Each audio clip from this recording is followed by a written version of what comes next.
anytime somebody tags me in a post or like whatever, and they're just, man, Patrick CC just said this about my song or put me in this video, like, thank you. Or even if they don't post me and they just DM me and they're just like, yeah, I appreciate that. Like, that is just that little thing. I love that. I don't know why. Just something about that just shows me that I'm So actually rewarding. doing some good, and I'm not just like this guy that's reaping in all the benefits of whatever I'm doing. You know, it really does feel like I'm helping people. I need a beam. I just want a beam. I am not a blogger, but I'm a daily chief. All right, well, I guess we'll just continue where we're going, because I one of the things I really wanted to speak about was how you thought to even make a YouTube page. Like, how did you get into like the idea of it? Well, I mean, I guess like the story is just like anybody else. It just sort of, you just kind of decide one day, like, oh, I'm going to try to make videos. But I've always been a creative person, and I always was trying to find a creative outlet. But actually, I guess what really started it was I had a girlfriend, and we wanted to do like one of those like couples channels things that are kind of cringe because we thought that we were so like cool and relatable. And we started doing that, and like once I bought my first camera and started making videos, it was like with her, I just got obsessed with editing. And because it was a lot like making music, because I had just quit making music, so it was basically like I was filling that void, and still being creative. And then, basically once that channel ended, I still had the urge and the drive to make videos, which was then led up to my YouTube channel. That's amazing. No, yeah, I mean, that's the thing that I started when I was doing a little bit of research about you. I was like, this guy, he does everything, man. So like, how did you just got into editing because you love? Obviously, one thing that I was looking at was like the launch sequence. Is that like an album you're finally putting out? Like, I saw you tweet how nervous you were, so I obviously assumed.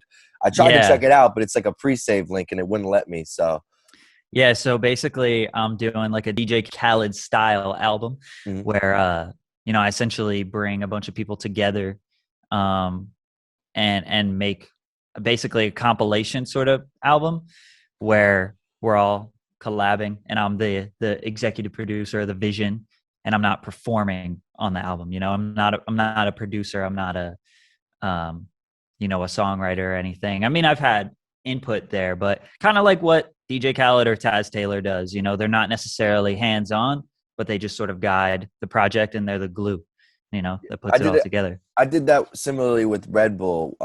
If you ever search DailyChiefers on Spotify, you'll see like it's like a compilation. We actually made that in like 10 days, which was the most stressful.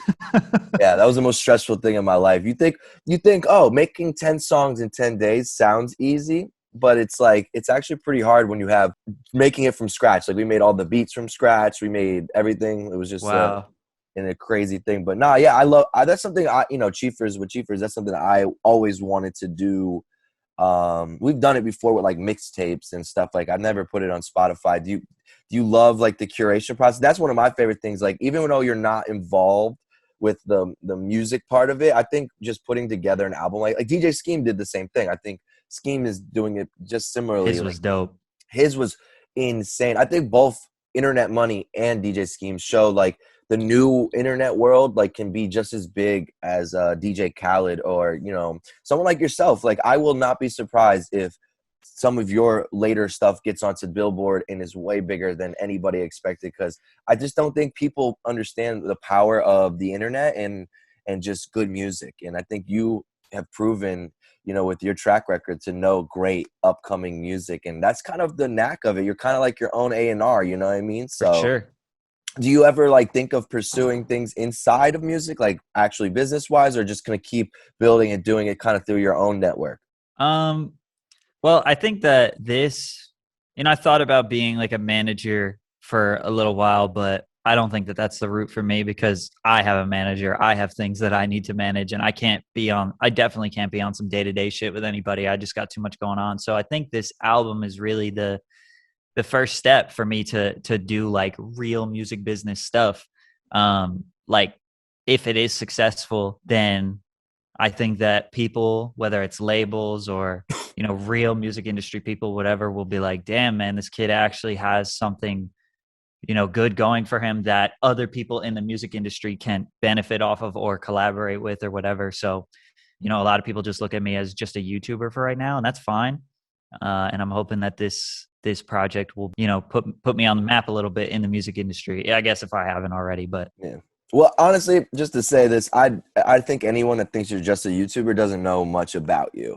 Like I said, I've already kind of was a fan, but just over last night and today, going over some of your, you know, your tweets and stuff, like you really are like a visionary, and that's why I respect it, because, you know, that's something that I consider myself, you know, with, you know, Chiefers, you know, you have to take a risk putting yourself out there. Like, you know, a lot of people come on my blog to find the artists that they want to sign, and it's like, you know what, you know what's even harder is, you know, determining if this is a song you want to post so that people that want to sign it actually like it. You know what I mean? So, and I think you do it similarly. You're taking risks. You make videos, and you go, oh, this guy is better than this guy, and before anybody else. And I think that's just, I think people like myself see so much more in that. And I think anyone that thinks that you're just a YouTuber obviously doesn't know shit about you, because I think you have obviously the editing and the prowess to even create this. Like, just going through your aesthetic, like, this is something that, you know, building my YouTube, I'm like, God damn, he's killing it. And it's like something that I can be inspired by, and I can be like, you know, take little tidbits from what you do. And it's just like, to be boxed in as just a YouTuber is so wrong. Like I said, that's why I even asked the music. That's why I asked the music industry thing. Is because I think that you have so much more to expound on, because that's kind of how I got started. I kind of was just, I wanted to be a music discovery blogger. I like when I started doing this shit, like in 2011, I was like, I like this Raider Clan shit. Nobody likes it. And I wanted to just keep doubling down on stuff that nobody knew about.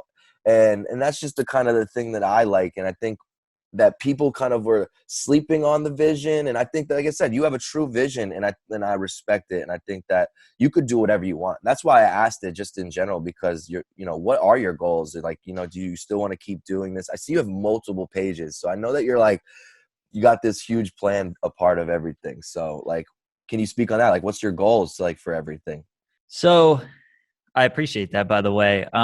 I think a lot of people, I think it's very important to set goals, and I do have, you know, yearly and, you know, a yearly goal next year, the following, but in a weird way too, I think in a total contradictory way, I think that goals are a little overrated, because you're kind of like limiting yourself to what you could do, especially as a creative. I mean, if you're in the world of corporate America, or like being a doctor, whatever, you know, it kind of is like very gradual. Like, all right, I'm gonna open up my own, you know, practice and stuff like that. But when it comes to creative, is like, there's really no telling where I could go. But I guess like some short-term stuff is definitely like, the album is really important to me, and how the success of that, I think, will take my career potentially in another way into the music industry. The YouTube thing is going to stay a staple of what I do for a while. I don't even know, 380K, I think, is where I'm at. Subs on the one channel is like not even close to where I want to be. I think that, like, for right now, just my focus is just keep making content, keep building the brand, start dabbling in making music, and just keep trying to grow this community that I'm doing. And then, you know, for the future, I'm going to try a couple different things and see where it takes me, see what I like more. You know, I already tried a little bit of like the artist management thing. I know I don't want to do that now. Unless I was some sort of like consultant type of figure, then maybe that could work. Now I'm trying the executive producing thing. You know, maybe I'll get into, you know, being a host of some sort. Maybe I could host shows or do interviews or something, or maybe I want to partner with a label and maybe start an imprint. I mean, I don't know. There's so many different options that are out there. So I don't have one specific thing. I'm this guy that just likes to try so many things. So I don't have like this one fixed goal, which is a blessing and a curse, you know, because sometimes you think and you're like, man, what am I doing this for? But it just depends on your mentality. Some people are like, you got to chase this goal or you'll never get it. And some people are like, keep your options open. So Yeah, that's me. And to be honest with you, I didn't want to interrupt you, but I absolutely love that answer. I preach that. Like I always say, you got to have goals. Like have a goal, but then crumble it up and throw it away. Because I feel like if you focus on the goal, you're gonna start to focus on all the things that happen wrong. And the thing about becoming successful in anything is there's just a lot of shit that's gonna go wrong. I did this for 10 years before anybody was like, "Hey, Joey, you're kind of good at this shit. You might be a good A&R." And I was like, "Oh, for real?" Like, but I didn't think about the negatives. A lot of my little kids I help out with, like a mentor, they're like, "Joey, like it's not working out." I'm like, "Dude, you've been doing it for 7 months, bro. Do it for Right. another 8 months, another 8 months, and then come back to me and see where you're at, bro, because you're nowhere near your growth." And I think that's something that anybody that's gonna watch this take that what you said is really, I think, is the biggest thing I've heard in a while. Is just like, well, a lot of people I think understand that, but don't really believe in it. Like, and I love that you have that. It's like you have a couple goals that are in the back of your head, but you're not letting that go through your everyday. Like, you know what I'm saying? I think a lot of people, they try to make these goals. Like I like to look at stuff and not quantify it. Like, when I was doing Chiefers, the best ideology that helped me was when I switched from thinking, all right, I wanted 13,000 people to be on my site a day. And I stopped doing that. And I said, you know what? I'm just going to do 10 posts I like a day. Right. And I grew Yeah. my site bigger that way. The day to day is pretty boring, truthfully. Like a lot of people don't think, they look at what you've accomplished or what you have publicly posted or whatever. But like the day to day and making things happen is like pretty normal and pretty boring. I mean, like most days, just editing or just doing research. It's just it feels. I don't want to use the word mundane because I really love it, but if somebody just like followed me day to day, they'd be like, "Oh wow, you're a pretty like normal person. Like you go to work, you go home, you fucking eat dinner, and you go to bed."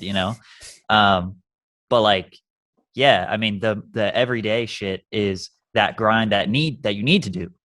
So when shit's not really happening, it's like, yeah, I can relate to that. It's still I still feel like that. I'm like, man, shit ain't really happening. Some people will be like, dude, you're getting fucking 50, 60, 70,000 views a day. How is nothing happening? And I'm like, I don't know. It just kind of feels like a normal day to me. Mm-hmm. That's what it is. Because when you start to accomplish certain goals, that feeling of this never could have happened goes away. And then you start to have other goals. And like, that's something that I had to talk to with my therapist, because one of the hardest things was like, my biggest goal was to just make any money off of the music industry. And as soon as I got a job in the music industry, I had like a 6th or 7th month period where I felt like I was like this athlete that won the Super Bowl. Right. And they're like, what's next? And Right. I had built this huge image of like just making it to the industry. And then I had to like find that next step. And, that's like another thing. That's why I always tell people just what you said, take it day by day. Because, the things that you think are the greatest, once you get there, you're going to have a whole other feeling about it. You might have other like entirely different gold mine state after getting that. Like, you know what I mean? Like at one point I thought all I wanted to do is be the biggest executive in the world. But now, as I've done this for 5 or 6 years, I'm like, I still love sports. I'd love to do sports. Like, I still love to talk about sports. Like, maybe I should involve that, and that's why I've always kept Chiefers along with working in the music industry, because I love my platform. I love to do whatever I want. And it's like, maybe I should do my sports stuff. Before I got into journalism, like before I got into music journalism, I wanted to be a sports guy. Like, I wanted to be like the next Chris Berman, what I mean? Right. Like, going whoop, like that's all I wanted Yeah. to do. And so I still, now that I've gotten into the music industry, I still think about it, and I'm like, you know what, I do really want to be in sports. I'd love to own my Buffalo Bills. I'm a Bills fan, so it's just like, I'm like, Damn. it's a big goal. My mom laughs at that all the time, but that is a serious goal of mine. I would love to partially own.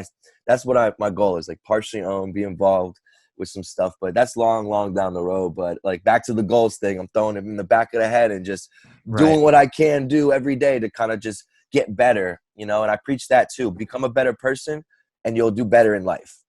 For sure. I 100% agree. And that's why I think people like yourself, like your channel, does well, because not only are you making content that's amazing, you're like supporting people before, like especially with the underrated stuff. I know you got other content, but like even with the early, like here's like underrated music, and like you're helping people that like never had a chance. And it's like, kind of like I don't know, I feel like that's super rewarding, and I feel like that energy gets thrown back towards, you know, great hardworking people, because it's like you're kind of supporting stuff before anyone believes. It's like stocks, you know, speaking of the fucking stocks, it's like, you know, you're kind of getting into stuff before anyone sees the value in it, and then it becomes super valuable. And it's like I feel like that energy becomes reciprocated down the line, because I feel like it's just super good karma energy, you know.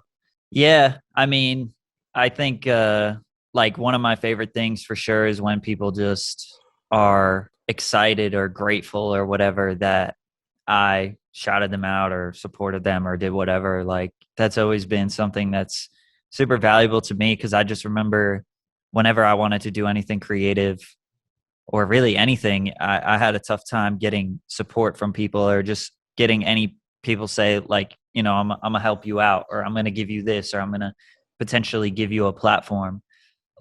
So it feels really good to be able to do that for other people. And just, yeah, I mean, anytime somebody tags me in a post or Mm-hmm. like whatever, and they're just, man, Patrick CC just said this about my song or put me in this Mm-hmm. video, like, thank you. Or even if they don't post me and they just DM me and they're just like, yeah, I appreciate that. Like that is just that little thing. I love that. I don't know why. Just something about that just shows me that I'm So actually rewarding. doing some good, and I'm not just like um this guy that's reaping in all the benefits of whatever I'm doing. You know, it really does feel like I'm helping people. And even if I'm not like this big step in their career, but just a small step, like just that little bit of, you know, let me get to the next thing. I'm an aspiring artist. If Patrick CC can just, if he could just help me out and I get to the next thing, then that's like something special to me.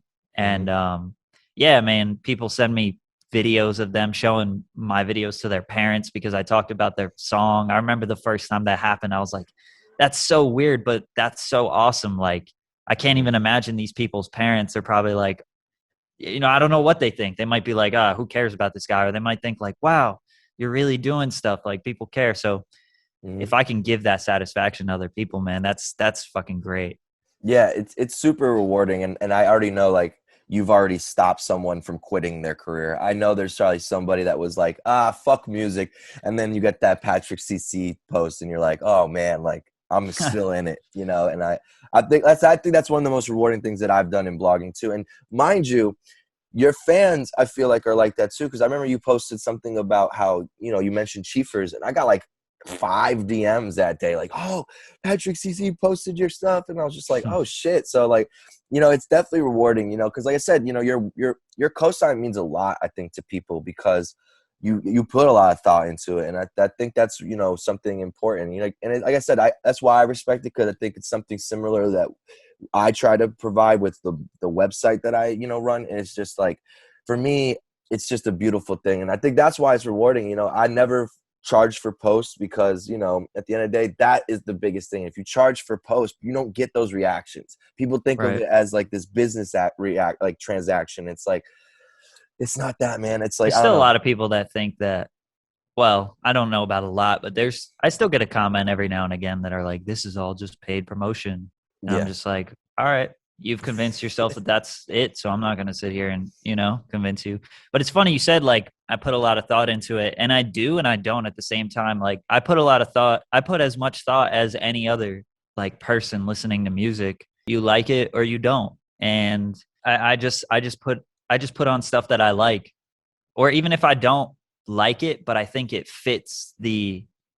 um it fits the video like topic that we're going for, we'll throw it in. So it's I'm even at the point where it's not even just all music that I like that I'm trying to put people on, like even shit that I don't really personally like, but I'm like, all right, if I'm doing guess what the rapper looks like, or guess what the rapper sounds like, or whatever these like little challenge videos that I'm doing, or guess the views.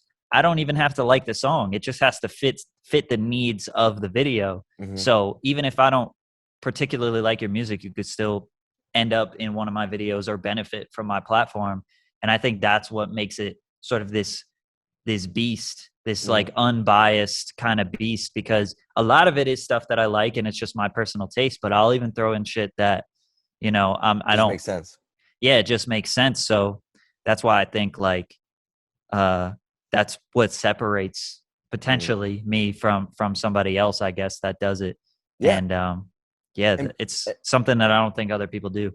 yeah, and back to like why I even mentioned the whole like getting into further like music stuff, because dude, the stuff that you do is super creative, and anybody that has a mind like that can be used in the music industry. And I think that that's what's so cool about like even just like the just even the thought process of the bad rap song on a good beat, like that's like something that you really thought about, and like that's something that people talk about, and you brought it to like a segment, like like Yeah, as a hip hop music nerd, when I'm chilling with some homies smoking, I'm like, yo, this song is just made by the beat. Like Bad and Bougie, I think that was one of the topics for me when Bad and Bougie came out. I'm like, bro, this beat is just a smash, man. Like you put anybody on this beat, it's gonna be decent. Obviously, it's not gonna be the smash that it was without Uzi and fucking Migos, but right.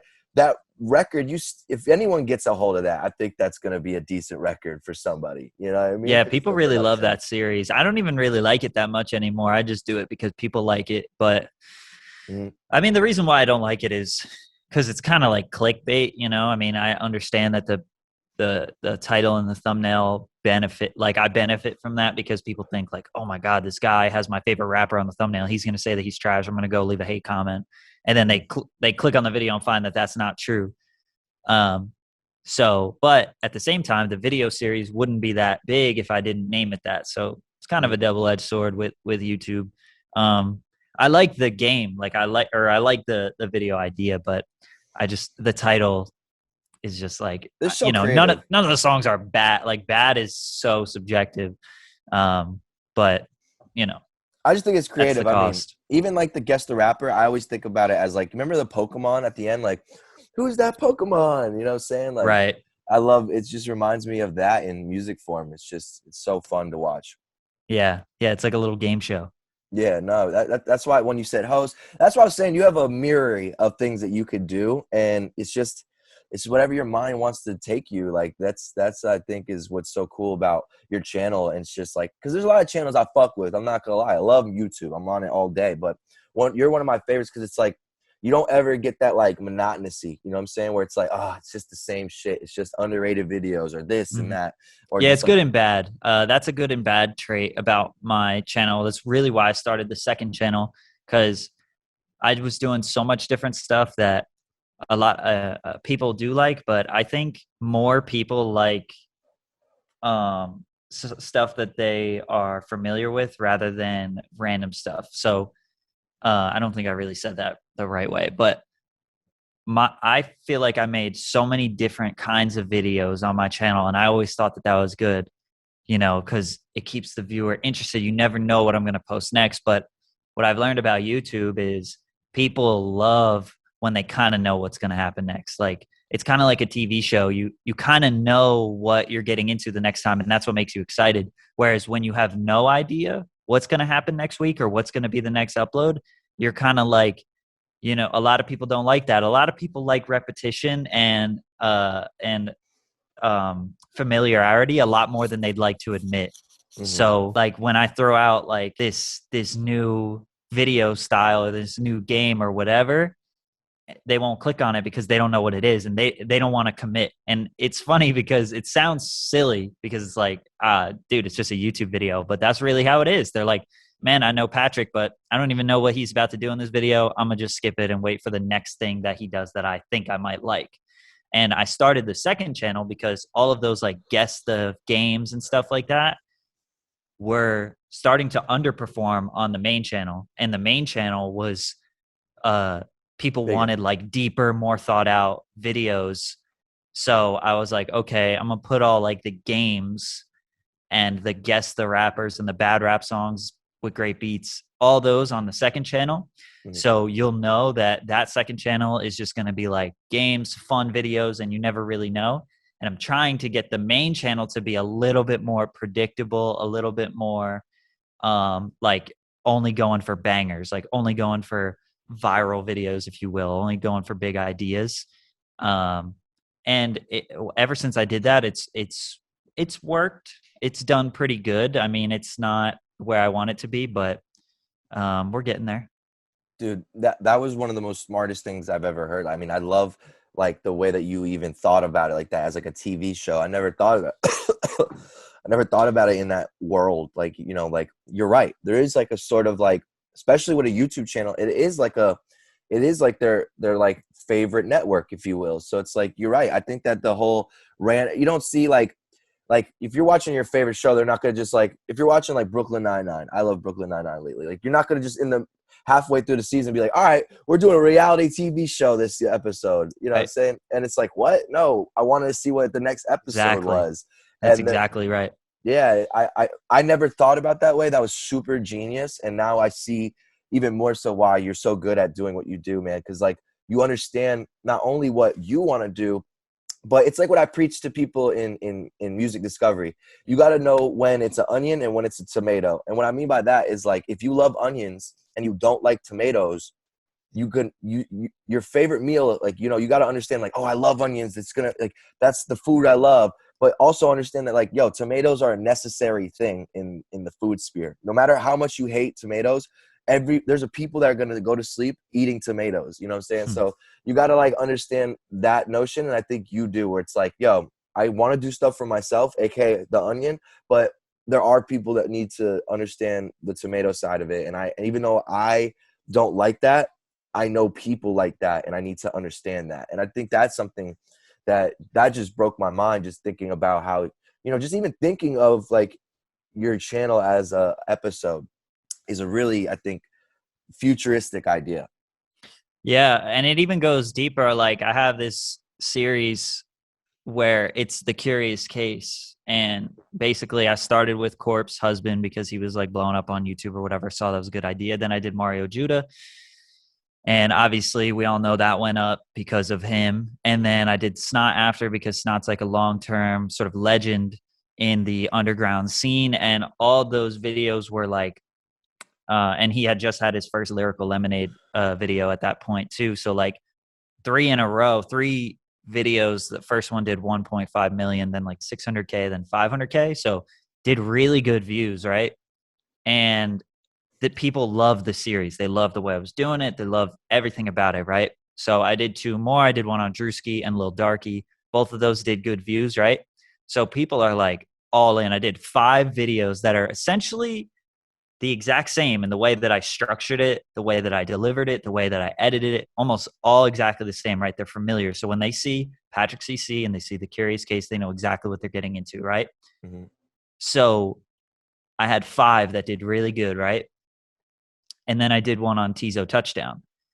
And I'm sure you're familiar with Tizo, right? Oh, yeah. Yeah, so I did one on Tizo Touchdown, and it does 25,000 views. So, which in my world is trash. And you know, I was surprised because it was definitely like the best Curious Case video I think I did. And I think the thing about it is like, even if you have a series that people like, thing about YouTube is like what people really want is they want you to make that series on stuff that they like and that they're interested in, but you don't know what they're interested in. So I was like, man, people don't really know Tizo. They're going to love they love my Curious Case videos. They're going to watch it and they're going to get put on. That's not the case. They see Patrick CC. Okay. Curious Case, Tizo Touchdown. I don't know who that is. Fuck that. I'm not watching that. So, you know, and that's how it is. And then, you know, the next week I dropped Curious Case Tizo Touchdown, 25K. Next week did the Curious Case Kid Leroy, 300K. So, you know, it's a crazy game, and bunch of learning experiences. Yeah, and I don't regret it. I mean, I don't care about the views. That's the other thing, man. I really fuck with Tizo. That was like my favorite video to research and work on and edit. And that's why I think like a lot of people would just look at that and be like, man, Tizo ain't going to do views. I ain't going to put my time. But I spent, 2 weeks on that video, mm-hmm. and I didn't make my return on investment, but Tizo, he loved it, man. His dad loved it. He told me that him and his dad were in tears watching the video because they were so proud of how like good I did it. And that shit like made me feel so good. And that at the end of the day, it doesn't even matter about views and stuff when I can have that much of an impact on somebody's career and life. Yeah, That's the ROI right there. That's the return on Exactly. investment. But like, it's funny that you say that because, you know, when I was working with Comethazine, you're like, you know, case whatever, the one that you're talking about, it's like, that reminds me of when Comethazine started getting the idea of like, oh, I'm gonna make this sound over and over because I want it to be my brand. And he had this huge vision, and I think that's kind of what you're doing. Yeah, not everything's gonna hit, but I think if you keep doing what you're doing, you're gonna start to pick what, oh, I gotta wait for. It's kind of like I think how Cole works. Cole's very smart. He'll love a song, but no, like I love the song, but I need to love the song when it's here, not when it's here, you know. And he's good at understanding that, and I think that's kind of where you're starting to figure it out. It's like, all right, I understand I want to support an artist like this, but maybe I need to wait a little bit longer. And that's something that I'm actually learning with my site as well. It's weird. It's like, especially with a website, it's not like A&R. It's not like, you know, when you have a platform like this, you kind of have to wait for the right time. And I think that's the hardest part of it. Not the curation of it, it's really like you doing these things. Like, you know what I'm saying? Like you said, like you spent 2 weeks on Tizo and it didn't do as good, but you did the Kid Leroy and that's 300K. That Well, I spent a literally, lot on the Kid Leroy too, but same amount yeah, of effort. But that's yeah, what I'm I saying. mean, Same the effort. difference is Yeah, same effort, but that's the saying. Like it's like just the only thing that was different from the two was just you understanding the climate, which is such a hard thing to do. Which is right. why I think you said, you know, YouTube is tricky, and I agree. Like, look, man, I've been just starting it. It's like the most fun thing, but it's very difficult. Definitely, yeah. And just don't be discouraged. That's my Yeah, advice. Is just keep giving it a shot for sure, because yeah. it's a game. It's literally a game. The Wild Wild West. It's like you make your own rules and it can work, and that's the beauty of it, and that's why like people can make a living off it because it's just like it's just this untamed world, man. I love YouTube. I remember the first time it came out, I was like, this shit's crazy, and I didn't think it was gonna change the world like it did, but it did, and here we are. You know, people like literally make livings off of this stuff, and it's just so cool. Well, yo, bro, I mean, I appreciate you getting on. One thing I like to always say before we try to get off is like, you know, let your followers know anything that you want to come up, like just like any promo drops and kind of what's going on in the future. I think the most interesting thing that could be that I got going is just the album that's dropping February 19th. You know, put together this project that took me about 8 months. I have 30 different artists on there, 22 different producers, and 16 tracks. And, you know, maybe you might know one of them, maybe you might know none of them, but every song is a whole different, it's 2 different artists or 3 different artists, and it's a whole new beat and it's a whole new experience. So if you don't like track 1 or 2 or 3 or 4, you might like 7 or 8 because it's going to be a whole different set of people, a whole different vibe. So I think it's exciting, and that's probably the most interesting thing going on right now. I need a beam,